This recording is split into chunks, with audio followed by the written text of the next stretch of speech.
The cardiovascular system operates as a mechanical pump. Every heartbeat is a physical event dictated by the laws of fluid dynamics. Rote memorization of static anatomy provides an incomplete picture of this system. To understand how the heart actually functions, we have to analyze it as a dynamic engine in motion. These intersecting loops are raw data from a study on rats recovering from a heart attack. Initially, it's an intimidating map of hemodynamic variables, but the data is built on two simple dimensions: pressure on the vertical axis and volume on the horizontal axis.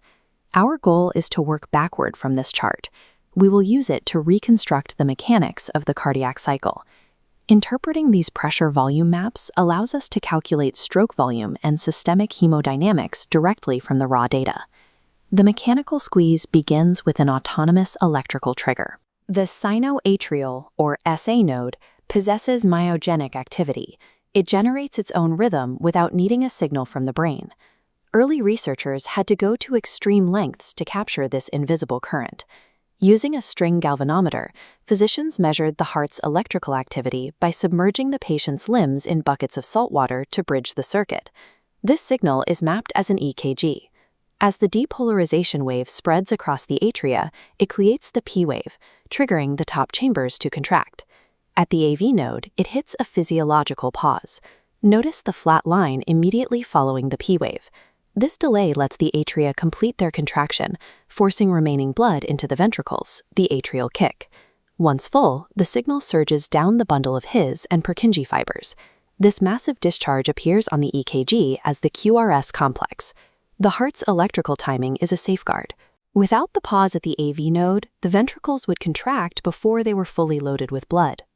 We can now translate these electrical voltages into the physical force generated within the left ventricle.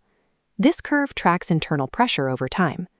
As the ventricular muscle contracts, chamber pressure climbs in a steep, bell-shaped spike. Aligning the electrical data, the QRS complex sits exactly at the start of this rise. Depolarization immediately triggers mechanical systole. Building pressure forces the mitral valve to slam shut, preventing backflow into the atrium. This creates the first heart sound, S1, the lub. Pressure climbs until it exceeds aortic pressure, pushing the aortic valve open as the ventricle ejects its volume. During diastole, the ventricle relaxes. The aortic valve closes to prevent backflow, creating S2. However, the elastic walls of the large arteries maintain pressure to keep blood flowing forward. Heart valves operate as mechanical doors. They are not pulled by muscles. They simply react to shifting pressure gradients. To evaluate the heart's actual workload, we have to move past time-based charts and plot pressure directly against the volume of fluid moved. We will use a graph with pressure on the vertical axis and volume on the horizontal axis. A single heartbeat traces a counterclockwise loop: filling, contraction, ejection, and relaxation. Look at the horizontal width of this loop. It represents the difference between the ventricle's volume when it's full and when it's empty. This width is the stroke volume, the exact amount of blood ejected in a single beat. Returning to the rat study, we can compare the control group to the rats treated with atorvastatin. The loops in the drug-treated group are significantly wider than the control. Because the loop's width represents stroke volume, the visual evidence is clear. Atorvastatin increases blood pumped per beat, improving mechanical efficiency after cardiac damage. On a systemic level, we define cardiac output as the stroke volume multiplied by the heart rate. We monitor this output using blood pressure. Clinicians have used analog gauges like this one for a century to measure the pressure needed to move blood through the entire circuit. This flow follows a biological version of Ohm's law. The pressure gradient equals the cardiac output times the total peripheral resistance. In this model, cardiac output is the current, and the vascular system is the resistance. Pressure is highest at the aorta and nearly zero at the return to the heart. The question is where the system experiences the most resistance.